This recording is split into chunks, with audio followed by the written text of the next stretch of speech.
All right, fall is in the air. A little bit of cold.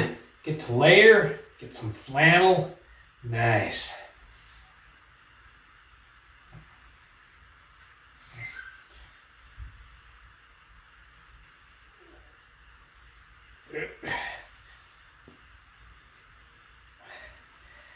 This fit last year. Honey! Dryer shrunk my clothes again. Hello, happy people, and welcome to your Moment of Zed, the YouTube channel dedicated to the most beautiful car in the world, the BMW Z3, or as the folks in Devonshire call it, the Z3. I'm Mark, and today we're going to tackle a very simple problem that I discovered a few videos ago when I was doing my seatbelts, washing the seatbelts, try and make them work a little bit better. I noticed that the seatbelt buckle stop button on the driver's side was missing, and I figured we'd go ahead today and replace that. Not a difficult repair at all, but there's a couple little tricks I wanted to show you. But before we get to that, we have 3 Zeds of the week. And first up, we have Richard from Texas with Rosie, his father-daughter project car.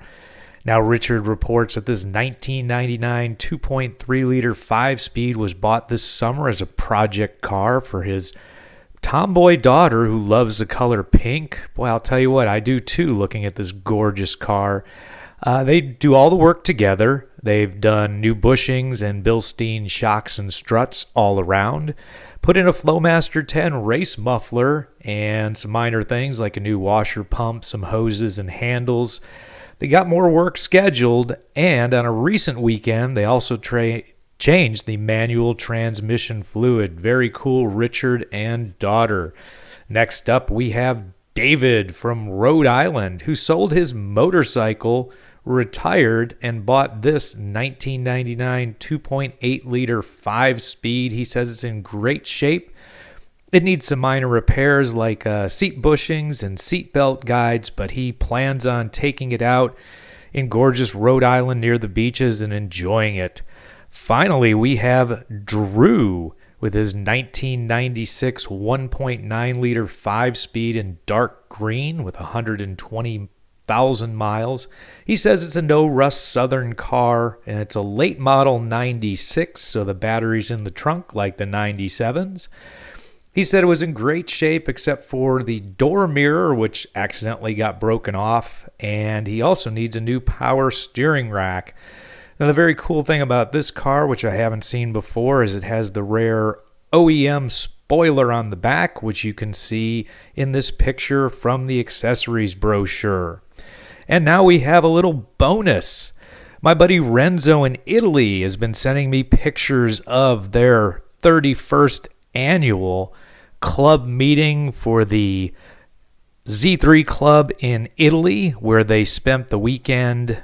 They're wrapping up today. They spent the weekend in the beautiful Tuscany region, including Siena and Grosseto, and they also were hosted by an Italian military base, and I believe they wrapped up the big national meeting in Piazza del Campo in Siena, if I'm not mistaken. Renzo, thank you so much for sending that in.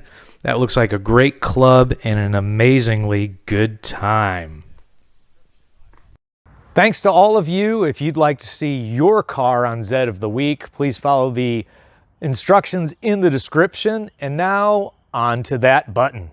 So let's go ahead and take a look at the part we're going to be dealing with today, and I'm going to take a look at the intact one I still have on the passenger side. Here's the seatbelt buckle, and there is the buckle stop button. Now, if you take a closer look, that's a 2-piece part. You have a female side, and that's on the side of the actual metal part of the buckle, and then you have a male side, and that's it, 2 pieces, and that's one of the keys to this thing. So this is one of the little quirks to this job. Now, you would think a part like this would be sold as a set, but BMW doesn't do that. There are 2 separate parts and 2 separate part numbers for the male side, which is right here, and you should be able to see that part number in the video. But if you can't, I have links to them in the description. I bought both of these from Pelican parts. They're around $2 each. there's the female side. And so you got to make sure you order both, unless somehow you've managed to keep the female side intact, because the male side actually has a point to it. Maybe kind of hard to see, but there's a point, there it is, and that's going to be crushed when you put them together. So if you're replacing this, the male one's got to be bad at least, and probably you want to do the female one too. Why keep an old one for $2? But just know they're two separate parts, two separate part numbers. Okay, so we're on the driver's side and we're getting ready to do the work. A couple things. I've detached the retaining bolt from the floor of the vehicle just to make this a little bit easier to do. I've also, as you can see at the top of the picture, put a clothespin to keep the belt from retracting. A couple weeks ago, I did a video about washing your seatbelt so it would retract fully, because the problem I was having was the seatbelt wouldn't retract fully and this buckle was getting caught in the door jamb.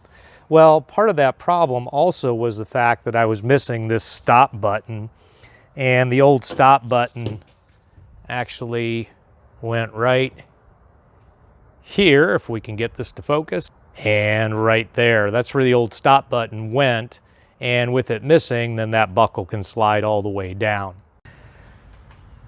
Okay, and I've got a table set up just to make this a little bit easier. And as I've said, I've already taken the seat belt out using the 16mm bolt, taken it out of the floor and set it up there so we can go ahead and do this.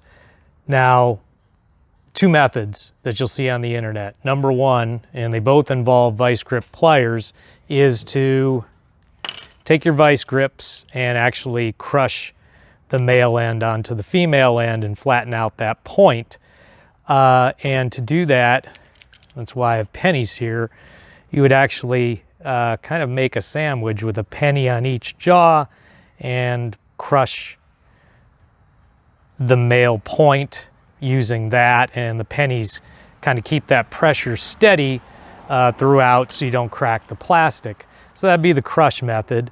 The other way, and as we're going to find out, the right way is, spoiler alert, is to go ahead and use a blowtorch, heat up the head of a nail until it is red hot, and holding it with your vice grip pliers or something else that will protect your hands from the heat, just go ahead and press that male point down into the female end and melt it.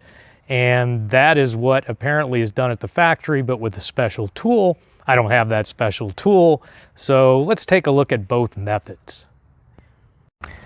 Next, I know where my button's going to go because there's kind of a little bit of a messed up area, and you can see the outline of where the old button was. Maybe hard to see on camera, but I can see it, and that's where the new button's going to go. And also make sure that we align it with the female side where the metal part of the buckle is. That's the way it is on the passenger side, and I believe that is factory. Okay, I've gone ahead and pushed the male side through the back of the seatbelt and put the female side on. So we're all set up. Now I just got to rig up the vice grips, and we'll go ahead and crush this down and see if that actually works. So I set up my vice grips for this operation by sticking those pennies on using blue painter's tape. So that's how I'm going to hold this together to make it a little easier. Okay, now I've got the vice grip set on the button. Buckle is above the button, and we're just going to go ahead and crush this down, see if it works. Give it a nice hard squeeze. And just hold it there for a second. And let's see what we get. And we got what I kind of expected we would get. The tip of the male end is slightly bent to this side, and it's absolutely not bonded at all. So nix the crush method, and let's move on to the melt method. Okay, so I have the button ready to go. I've heated up the nail off camera, and I'm just going to touch it gently to the center. Now, a couple things. I wet the belt area around the button because there's a danger of kind of burning all the way through and burning through your seatbelt material, so you got to be very careful with that. As you can see, the center of this did not turn out as pretty as I would have liked. The nail kind of stuck to the plastic, which isn't a surprise. I think if I were to do this again, I would have used a slightly larger nail just to spread the heat out a little bit more. And I had a finish nail with a divot on the top of the head that I think kind of grabbed that melted plastic, and it didn't give me a factory finish, to say the least. So wasn't really happy with the looks of it, but it's not a part people are going to be looking at quite a bit. The good thing is that the two sides definitely bonded together, and that's what I wanted. As you can see, I'm trying to pry them apart with my fingernails. That's not happening, so that's a good thing. Much better than the crushed version. And I'm going to go ahead and spin the male side, and as I turn that, the female side spins too, so the two sides are definitely bonded.